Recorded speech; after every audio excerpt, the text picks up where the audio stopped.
Let's talk about France. A nation so proud of its culture, its history, and maybe most of all, its fierce defense of workers' rights. But what happens when that very tradition, that pride, leads to a bill that the country just can't afford to pay anymore? Today, we're diving deep into France's economic turmoil, a crisis that's been brewing for decades. Okay, so picture this. It's January 2023, and France is in chaos. We're talking millions of protesters on the streets. Piles of garbage are just sitting on the curbs in Paris. Trains aren't running. The entire country, for all practical purposes, has just stopped. It's paralyzed by these massive nationwide strikes. And the reason for all this? The spark that lit this massive fire? It was a seemingly tiny change proposed by President Emmanuel Macron. All he wanted to do was raise the national retirement age from 62 to 64. That's it. Just 2 years. So that's the big question here, isn't it? How on earth could a simple 2-year shift in the retirement age bring one of the world's biggest economies to its knees? Well, as you can probably guess, the answer is a whole lot more complicated than just pensions. It's really a story about a promise made to the French people a long time ago that's now become almost impossible to keep. To really get what's happening now, we have to rewind a bit. The French have this long and often pretty bloody history of fighting for the rights of the average person. That spirit is baked right into their national DNA, and it's the bedrock of their entire social contract today. Now, what's so fascinating here is you can see how the modern French state was built piece by piece. Back in 1936, you had these huge strikes that won workers a 40-hour workweek and paid holidays.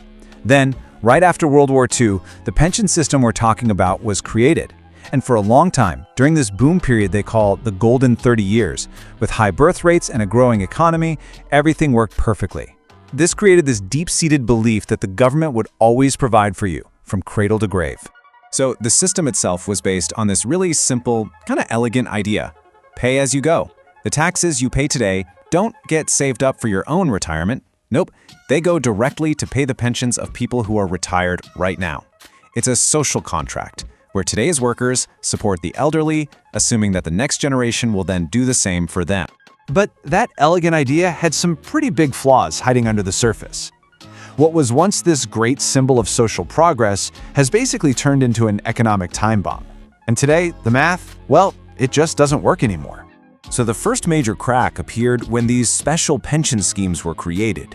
You had powerful unions for railway workers, energy companies, you name it, and they negotiated their own sweet deals, all paid for with public money. And this table just lays it out perfectly. While most people would retire around 65 with their pension based on their top 25 years of income, these special schemes let people retire as early as 50 with a pension calculated on just their final 6 months of salary. I mean, that's a recipe for some massive payouts. And then you have this demographic time bomb just ticking away. Back in those golden years, you had about 4 workers paying into the system for every 1 person taking money out. Today, that ratio has cratered. It's down to just 1.7 workers for every retiree. Yeah, you don't need to be an economist to see that that is just not sustainable. So, what's the price tag for all this? A jaw-dropping 14% of France's entire GDP goes to paying for pensions. To put that in perspective for you, that's 28% more than what their neighbors in Germany spend. It's a massive and still growing weight on the country's finances. Okay, so the economic problem is crystal clear. But the real story, the reason this can't get fixed, is the politics. And the answer is buried in France's very unique and very complex political system. A system that some people argue has just created total paralysis. It's the obvious question, right? If the house is on fire, why doesn't somebody just grab a hose and put it out? Well, in France, it kind of feels like everyone has their own little bucket of water, and nobody can agree on which way to throw it. The root of the problem is something called the 2-round voting system. It's a little complicated, but the gist is this. To win on the first try, you need over 50% of the vote. That basically never happens. So you almost always go to a second round, and a bunch of different candidates can qualify. The weird result is that it actually encourages politicians to start their own small, niche parties instead of trying to build big tents.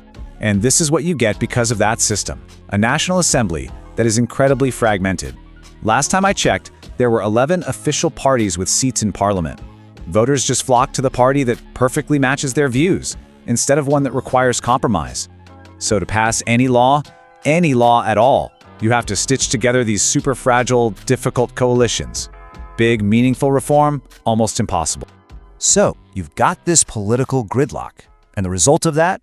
A really grim economic reality.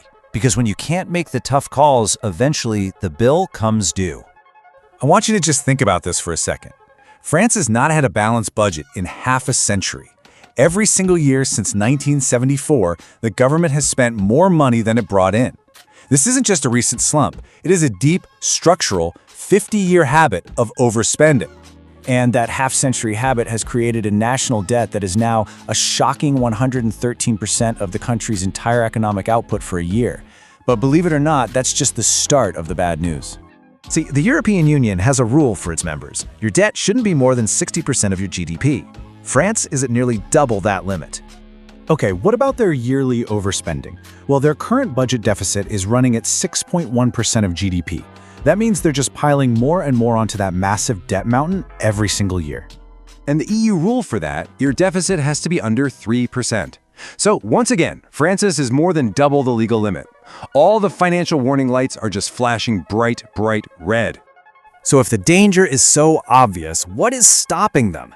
This is the final and honestly the weirdest part of this whole puzzle. The very political groups who are supposed to be enemies are now basically teaming up to block any and all solutions. I mean, just look at this. On the biggest economic questions, the far left and the far right are somehow on the same page. They both hate the idea of raising the retirement age, they both fight against the EU's austerity rules, which are really just forced spending cuts, and they both want to protect French businesses from global trade. They agree on just enough to create a giant wall against any kind of centrist reform. And what you end up with is just a perfect storm for gridlock. You've got the political extremes blocking any economic change, even while they despise each other on social issues. Then you have that handful of smaller parties that hold all the power. And on top of all of that, you have the powerful unions, who fight against pretty much any change. Getting anything done isn't just about politics, it's about navigating this insane web of egos and shifting alliances. It makes medieval court politics look simple. In the end, it might all come down to this famous quote from former President Charles de Gaulle.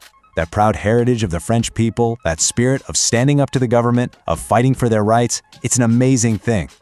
But you have to ask the question, has that very spirit, the thing that makes the French French, now become the biggest obstacle to their own economic survival?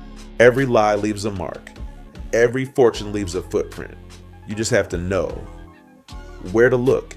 Welcome to Paper Trail Studios. We don't just tell you what happened. We investigate the evidence. From corporate greed to historical mysteries, we bring the biggest stories to life with a unique cinematic style. Don't just watch the story, follow the evidence. Subscribe to Paper Trail Studios.